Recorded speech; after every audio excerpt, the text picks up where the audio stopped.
আসসালামু আলাইকুম। আমাকে অনেকেই বলেছেন, আমার এই বিভিন্ন কন্টেন্টে যারা কমেন্ট দেন, কমেন্ট করেন, তারা বলেছেন, অনেকে মেসেজ দিয়ে বলেছেন যে দেশের এই জ্বালানি পরিস্থিতি নিয়ে যেন আমি একটা কন্টেন্ট করি।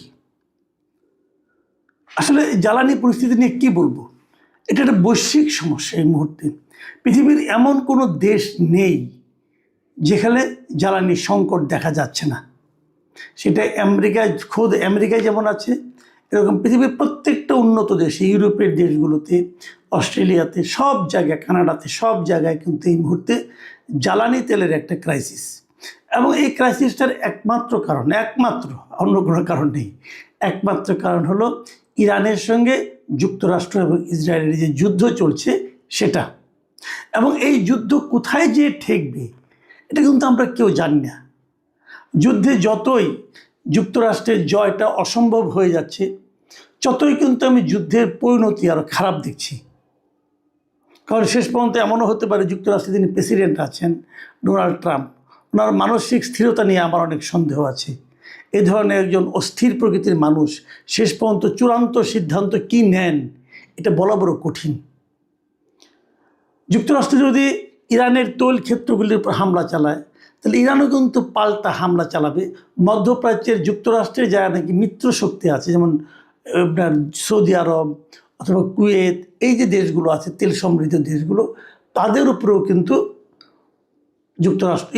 ইরান আঘাত হানতে পারে। যদি সেরকম আঘাত হানে, তাহলে কিন্তু মধ্যপ্রাচ্য থেকে যে তেল পাওয়া, এটা কিন্তু দীর্ঘ দিনের জন্য ক্ষতিগ্রস্ত হয়ে যাবে। কাজেই তেল সংকট, এটা কারণটা যেমন আমরা জানি, আগামী দিনগুলোতে তেলের কী হবে এটা আরও ভয়ঙ্কর হবে। এটা নিয়ে নতুন কোনোভাবে কোনো দেশের সরকারের যোগ্যতা অযোগ্যতার ব্যাপারটা কিন্তু এখানে নেই। এটা সারা দুনিয়ারই একটা সমস্যা হবে। এবং যদি তেলের সমস্যাটা যেভাবে চলতে থাকে, তাহলে তেল থাকা না থাকা মানে, তেলের ঘাটতি থাকা মানে সব কিছুর ঘাটতি থাকা। আপনি একটা কথা ভাবেন, তেল না থাকলে কি হবে? কেবল আপনার বাসার আপনার রান্নার সমস্যা হবে, অথবা আপনার গ্যাস না থাকলে আপনার সিলিন্ডার থাকবে না, তা কিন্তু নয়। গাড়ি চলবে না, বাস চলবে না, ট্রাক চলবে না, পরিবহন ব্যবস্থা ভেঙে পড়বে, ট্রেন চলবে না, আপনি যোগাযোগ করতে পারবেন না, মালামাল এক জায়গা থেকে এক জায়গায় আনতে পারবেন না। এই একটা ভয়ঙ্কর অবস্থা। কাজেই ওই সময়ের কথা কল্পনা করে লাভ নেই। ওই সময় কথা কল্পনা করলে আজকে থেকে আপনার ঘুম নষ্ট হয়ে যাবে। আপনি আজকে থেকে আর ঘুমাতে পারবেন না। আপনি ভাবতে পারেন আপনার বাসায় ফ্যান চলবে না, অমুক চলবে না, কীভাবে আপনি জীবনটা, আপনি তো অভ্যস্ত হয়ে গেছেন। তেল না থাকলে ইলেকট্রিসিটি পাবেন না আপনি, জ্বালানি না থাকলে। এলএনজি যদি না পান, তাহলে আমাদের ইলেকট্রিসিটি থাকবে না। কারণ আমাদের পাওয়ার যে এইগুলো আছে, আপনার যে সেক্টরগুলো আছে, সেগুলো কিন্তু এলএনজি নির্ভর। তাহলে কীভাবে হবে? সব মিলে একটা ভয়ঙ্কর পরিস্থিতি। কাজেই সেই পরিস্থিতিতে শেষ পর্যন্ত না যাক দুনিয়া, এই প্রত্যাশা করা ছাড়া, আল্লাহর কাছে এই প্রার্থনা করা ছাড়া আমার আপনার কিন্তু আর কিছু করার নেই। আসলে আমরা বর্তমান নিয়ে কথা বলি। বর্তমানের কী অবস্থা দেখুন। আমাদের দেশে তেলের কিন্তু একটা চাহিদা আছে। আমাদের দেশে প্রতি বছর 65 থেকে 68 লাখ টন জ্বালানি তেল আমদানি করা হয়।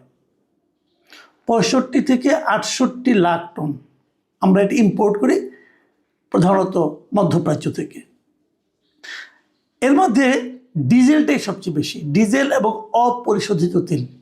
যেটা অপরিশোধিত তেল আসে, ক্রুড অয়েল যেটাকে আমরা বলি, সেটাই আমাদের রিফাইনারিতে ওখানে রিফাইন করে ওখান থেকে আবার আলাদা আলাদা করে ভাগ করা হয়।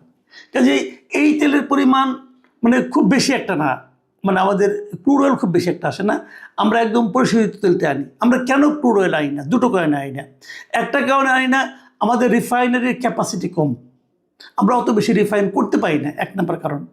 2 নম্বর কারণ হলো, রিফাইনারিতে যদি আমরা পাঠাই, সেখানে ক্রুড অয়েল থেকে আমরা ডিজেল পাবো, পেট্রোল পাবো, অকটেন পাবো, মোবিল পাবো, অনেক কিছু পাবো। এর ক্যাটাগরি অনুযায়ী ভাগ হবে। কিন্তু আমাদের অকটেন এবং পেট্রোলের খুব একটা দরকার নেই। আমরা পেট্রোল এবং অকটেনটা পেয়ে যাই আমাদের যে গ্যাস সেক্টর, গ্যাস ফিল্ডগুলো আছে, এই গ্যাস ফিল্ডের সঙ্গে যখন আমরা গ্যাস উত্তোলন করি, তখন তার বাই প্রোডাক্ট হিসাবে কনডেনসেট নামে একটা জিনিস উঠে, একটা তরল পদার্থ উঠে। সেখান থেকে আমরা ওটাকে আমরা করে অকটেন এবং পেট্রোল পাই, পেট্রোলই পাই বেশি। কাজে ওইটা আমাদের যে মূল টোটাল যে চাহিদা, এই চাহিদার অর্ধেকেরও বেশি আমরা ওখান থেকে পেয়ে যাই। আর আমাদের দেশে কিন্তু পেট্রোল এবং অকটেনের চেয়ে ডিজেলের চাহিদা বেশি। মাথায় রাখবেন, আমরা কিন্তু ভুল বুঝি। এই যে আমরা প্রতিদিন যে পাম্পগুলোর সামনে যে বিশাল লাইন দেখি, এটা কিন্তু ডিজেলের জন্য লাইন না, এটা মূলত ডিজেলের লাইন আছে, কিন্তু এটা মূলত লাইনটা হলো পেট্রোলের লাইন। এই যে প্রাইভেট কার বলেন, মোটরসাইকেল বলেন, এগুলো সব কিন্তু পেট্রোল অথবা অকটেনের লাইন। কাজেই পেট্রোল এবং অকটেনের লাইন আমাদের দেশে হওয়া উচিত না, মানে প্রয়োজন নাই।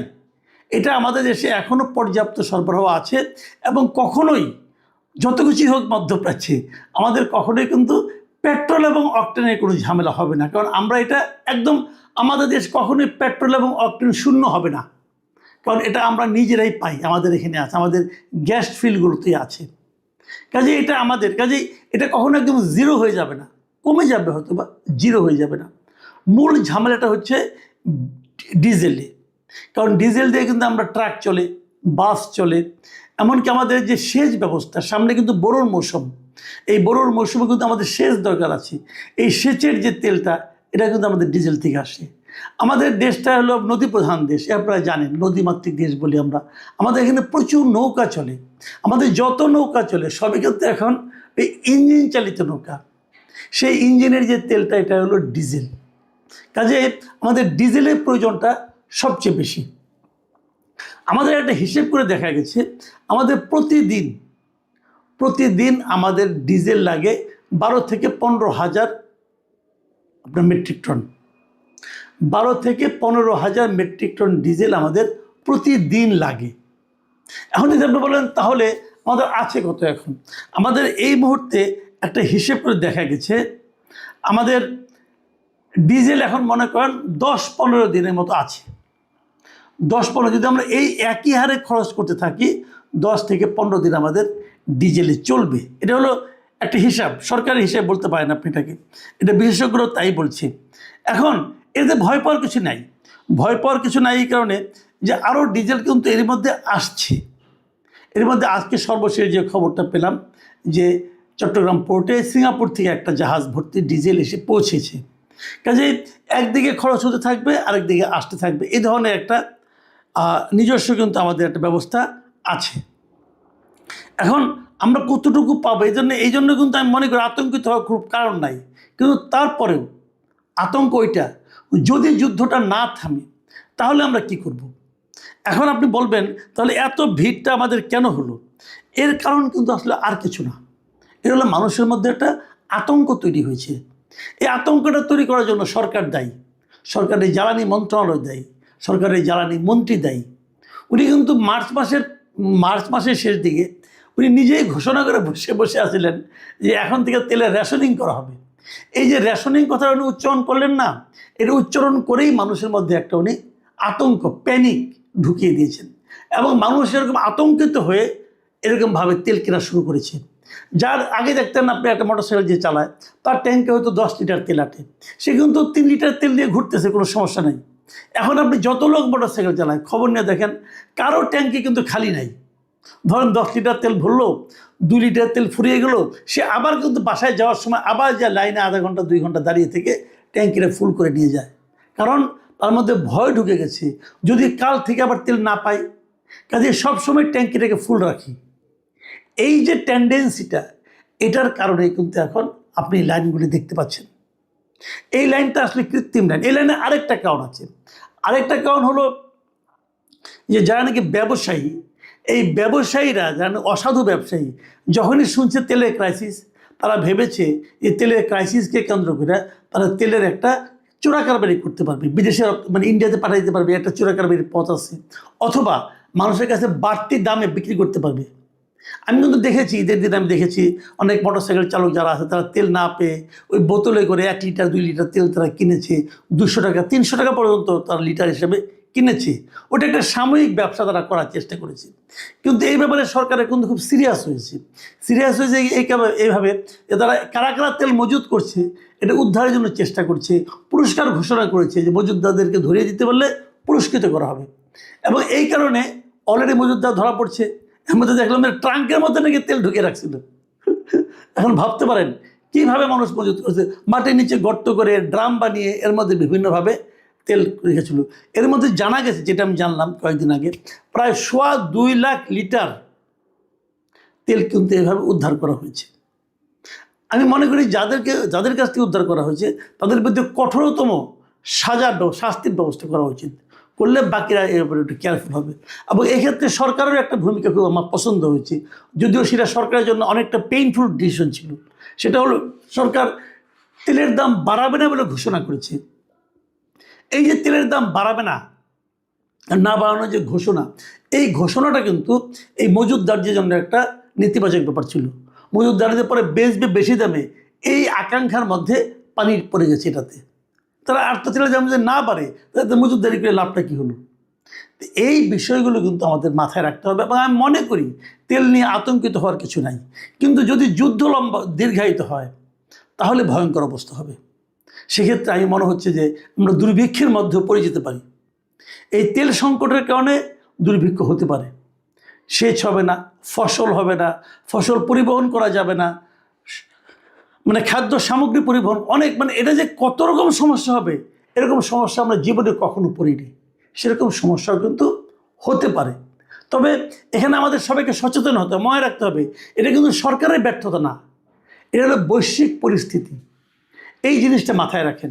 আর আমি সরকারকে বলবো, যখন যে পরিস্থিতি হয়, যখন যে ক্রাইসিস হয়, জনগণের সঙ্গে শেয়ার করুন, জনগণের কাছে সব খুলে বলুন, জনগণকে ভয় দেখাবেন না। আপনার জ্বালানি মন্ত্রী সরকার জনগণকে ভয় দেখিয়েছে এবং ভয় দেখানোর ফল আপনি পাচ্ছেন। জ্বালানি মন্ত্রীকে সতর্ক করুন যে বেশি কথা বলার দরকার নেই। এই সমস্ত আজগুবি কথাবার্তা বলে মানুষের মধ্যে ভয় ছড়িয়ে দেওয়া কোনো ভালো কাজ না। আর যে তথ্য আছে, তথ্যগুলি মানুষকে স্ট্রেট কাট জানান, মানুষ বাস্তবতা বুঝুক। যদি বজ্রপাত হয়, আপনি হয়তো আপনার বাচ্চাকে বলেন না বজ্রপাত হয় নাই, এটা এমনি একটা শব্দ, তাহলে বাচ্চা কি শান্তি পাবে? বজ্রপাতের ক্ষতি কি তাকে বাঁচাতে পারবে না তো রে ভাই। কাজেই যখন একটা বৈশ্বিক সংকট আসছে, যে সংকটের জন্য আপনি দায়ী না, সেই সংকট সবার সঙ্গে মিলেমিশে শেয়ার করতে সমস্যা কোথায়? এইটুকু শেয়ারিং তো আপনারা করবেন বলে আশা করি, কারণ আপনাদেরকে তো আমরা এই জনগণের সরকারই মনে করি। এই যে সেই জনগণ তো আপনাদেরকে ভোট দিয়ে পাঠিয়েছি, তো জনগণকে ভয় পান কেন? সব ক্লিয়ার বলুন, পরিষ্কার তথ্য দিন, এক একজন এক এক তথ্য দিয়েন না, আর দয়া করে ভয় দেখায়েন না। প্রিয় দর্শক, এখন এই পর্যন্তই। আল্লাহ হাফিজ।